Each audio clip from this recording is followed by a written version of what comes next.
એટલે સંત મહાપુરુષો આપણે યાદ કરાવે છે કે તું તને જ ભૂલ્યો છો, તારામાં જે આનંદ પડ્યો છે ને એની તું હોતી બાર ફાફાની વાત જપ કર તપ કર ભલે કોટી યજ્ઞ કર ભલે કાશી में જઈ કરવત લેતા પણ હુઆ પછી તને મુક્તિ નહીં મળે તું રણ કો સર્જે કો ભૂતા શું કામ કે તને ધર્મ નિજ ધર્મનું નામ ભજન નથી મળ્યું નામ ભજન વિન નહીં સારા જાગ સમજ મન ક્યું સૂતા જાગ્રત નગરીમાં ચોર ન લૂટે અને જખ મારે આવી મહાન વાત છે તો જેને જેને આ આનંદ મળી ગયો એ આ મનુષ્ય જન્મ આપણે એટલા માટે મળ્યો છે કારણ કે ક્યાંય આનંદ નથી આ મનુષ્ય જેવો એટલે આને દેવો પણ આ જન્મની માંગણી કરી રહ્યા છે અને નરસિંહ મહેતા અને ભક્તો બધા એમ જ કીધું કે હવે જ્યારે તું આવ ને ત્યારે અમને પણ આવો જન્મ દે અમારે મુક્તિ પણ નથી જોતી અમને કાંઈ નથી જોતું હરિના જન મુક્તિ ન માંગે માંગે જન્મ જન્મ અવતાર જ્યારે તું આવ ને સંત રૂપે ત્યારે અમને પણ એટલે અમે તારો આનંદ મેળવીશું હરિના જન મુક્તિ ન માંગે માંગે જન્મ જન્મ અવતાર નિત હરિ કથા કીર્તન અને નિરખો આનંદ કુમાર કારણ કે મુક્તિની જરૂર નથી મુક્તિ થઈ જાય તમારો આનંદ મળી જાય ને જેમ સૂરજ કો પ્રકાશ ભયો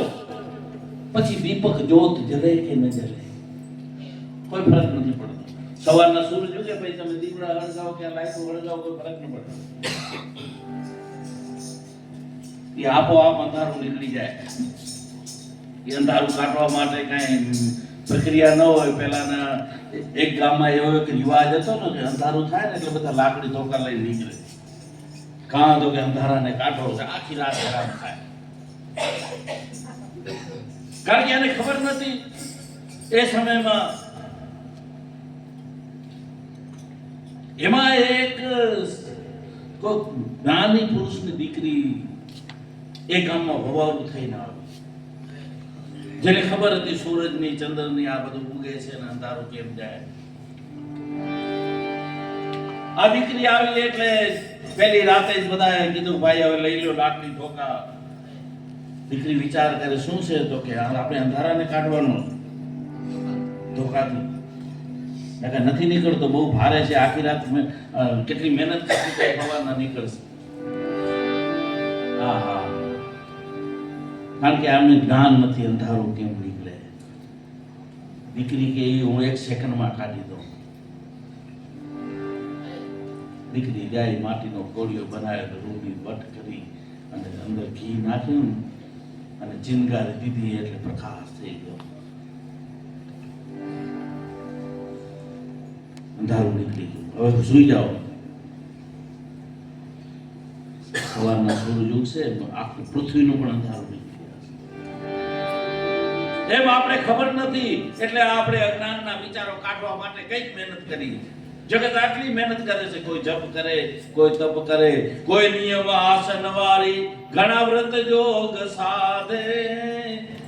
ઘણા છપ્પન જોગ જગાવે પણ વિધિ સિદ્ધિ કારણે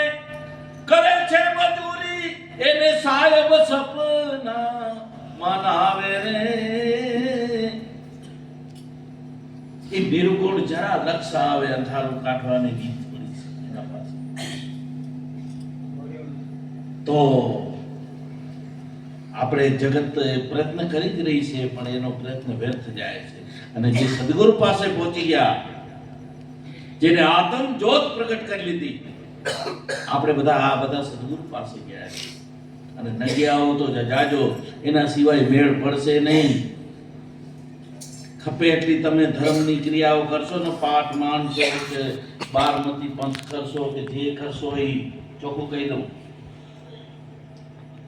કારણ કે મામઈ દેવે જે કીધું છે ને એ આપણે સમજી નથી શક્યા અરે રામદેવ પીરજી પાઠ માન્યો ને આપણે સમજી નથી શક્યા આપણે લાકડાના પાઠ માની દીધા સંતોએ આ શરીરના પાઠ માંડ્યા પ્રેમના પાઠ માંડ્યા